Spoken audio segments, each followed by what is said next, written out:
Good morning, Year 6. It is Tuesday the 23rd of February, and today we are continuing looking at our story of Kidnapped.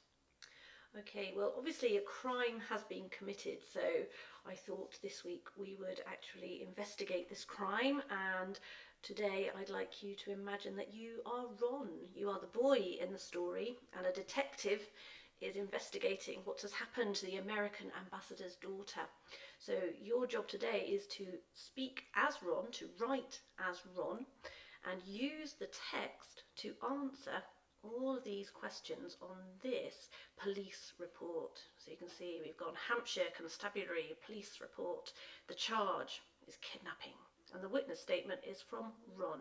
Now I've put this here because we don't actually know his surname yet, but we might make up a surname for him, and you can do that today if you wish.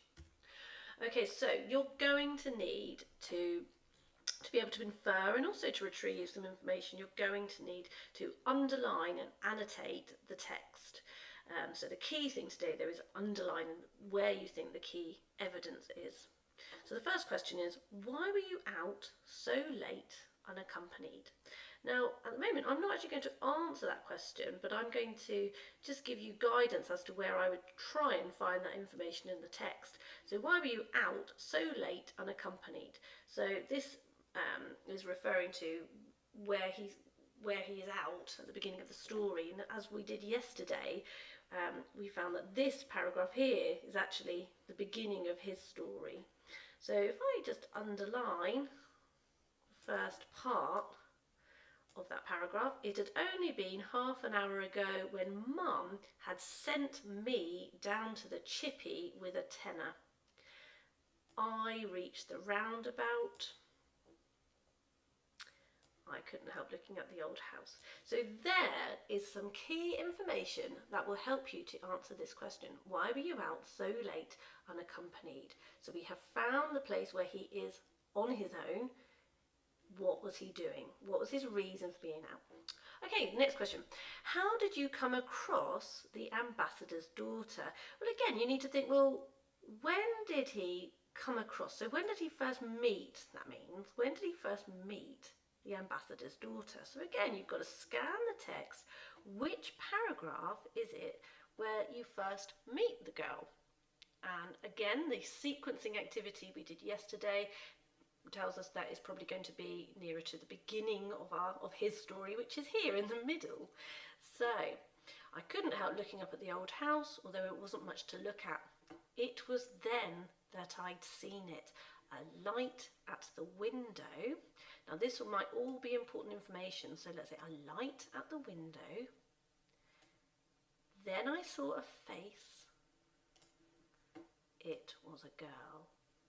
She was mouthing a word, and the word was help. So this is all useful information. Now the question here is a how. How did you come across the ambassador's daughter? Are you just going to say she was mouthing the word help? That doesn't actually answer it. How did he even begin to see the girl? What did he do? And the answer is here in those parts that we just underlined. Okay, next question.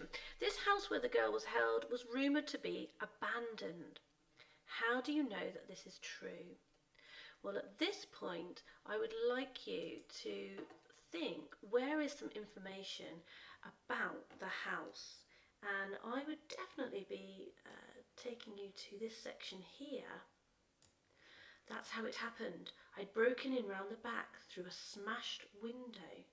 Now that's not saying that the boy smashed the window, is it? Through a smashed window. He got through an already smashed window. So does that give you some information about this house being abandoned? Do houses always have smashed windows if they're lived in? So that might be a reason. Is there any further information about this house being abandoned and old? It uses the word somewhere in this text of the old house. I think we found it here. I couldn't help but looking at the old house. There is also some information that might help you here. And I'll just read this, and this might help you to find some more evidence to tell us why it might be abandoned and perhaps old. So there we were, balancing on the roof as if we were walking the tightrope here, gripping the loose, creaking guttering desperately. Some useful adjectives there to tell you about this guttering. Does that tell you some more information about how we know it's old and abandoned? Now, as you answer the last 4 questions, I've already highlighted some of the paragraphs that will help you. How did you enter the house? Why did you enter the house? Now there, you have to pretend to be Ron here, don't you? And you have to think, well, why did you go in? What made you go and find this girl? What did she do? What did she make you feel? How did you feel? And why did you need to go into that house to get her? Did you encounter the criminals who kidnapped the ambassador's daughter, and what happened? So there, I'll just give you a little heads up there. You definitely need to be looking at this section. How did you encounter the kidnappers? There was some encounter. You didn't actually speak to them, but this part here is very important for that question, for those 2 questions. And how did you escape? And again, looking at this last paragraph here, that should give you some good information for why and how you escaped. So today I would like you please to write in full answers, full sentences, not just keywords, and we would like to see your completed police report. So good luck with that, Year 6.